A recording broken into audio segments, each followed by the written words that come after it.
Horowitz concludes 3 separate teams made significant errors in 4 separate FISA applications on one of the FBI's most significant cases. I mean, the investigation of President Trump and his campaign. He was Trump. I have to keep correcting you. President Trump was not being investigated. His campaign was not being investigated. 4 Americans, 2 of whom are no longer associated with the campaign, were being investigated. Okay.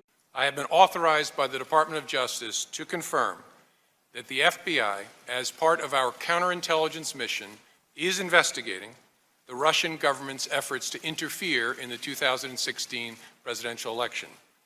And that includes investigating the nature of any links between individuals associated with the Trump campaign and the Russian government, and whether there was any coordination between the campaign and Russia's efforts. I have to keep correcting you. President Trump was not being investigated. His campaign was not being investigated. His campaign was not being investigated. His campaign was not being investigated. His campaign was not being investigated. His campaign was not being investigated. And whether there was any coordination between the campaign and Russia's efforts. Between the campaign and Russia.